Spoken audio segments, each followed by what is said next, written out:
जय सिया राम।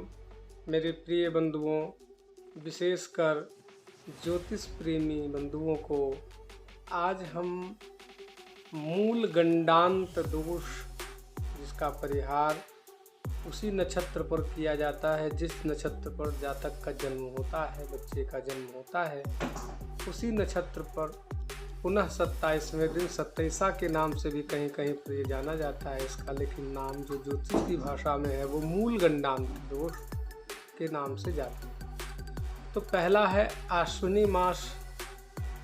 आश्विनी नक्षत्र का पहला चरण पिता के लिए हानिकारक होता है।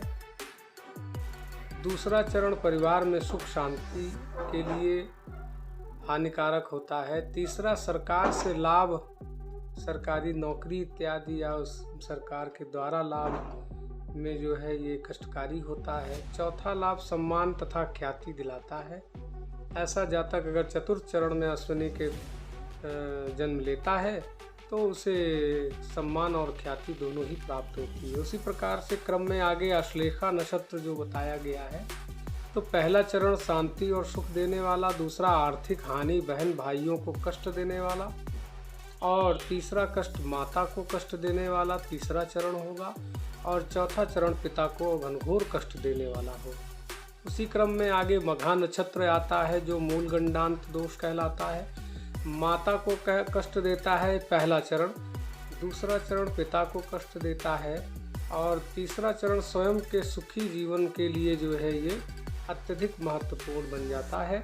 उसी प्रकार से मघा नक्षत्र का चौथा चरण जो होगा वो विद्वान और समृद्ध बना देता है। इसी आगे के क्रम में ज्येष्ठा नक्षत्र है जिसका पहला चरण भाई बहनों को अधिक कष्ट देता है, छोटे भाई बहनों को दूसरा भी कष्ट देता है चरण, और उसी प्रकार से तीसरा चरण और चौथा चरण, तीसरे चरण में माता को कष्ट और चौथे चरण में स्वयं के शरीर को कष्ट प्राप्त होता है। ज्येष्ठा नक्षत्र अत्यंत जो है कठोर कहा गया है। उसके अगले क्रम में हम सभी जानते हैं मूल नक्षत्र जो स्वयं मूल के नाम से ही है और मूल शांति की जाती है।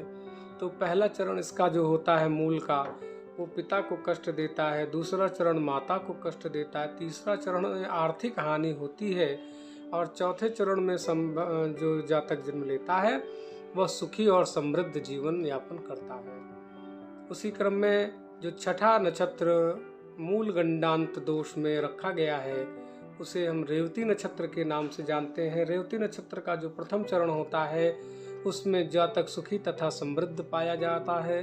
दूसरा जो चरण होता है उसमें मेहनत और बुद्धि से वो उच्च पद को भी प्राप्त कर लेता है। तीसरा चरण भी समृद्धि और साथ में आर्थिक जो है ये हानि को पहुंचाता है तीसरा चरण, और चौथा चरण स्वयं के शरीर के लिए कष्टकारी सिद्ध होता है। ये हमने आपको अभी मूल गंडांत दोष जिसे हम लोग मूल शांति के नाम से जानते हैं, यह हमने आपको बताया। तो बताए गए के अनुसार आप सभी लोग मिला लें, और बच्चे का यदि जन्म चरण के हिसाब से होता है, किस चरण में होता है, उसी के हिसाब से इसमें फलादेश का वर्णन किया गया है। जय जय श्री सीताराम नाम महाराज।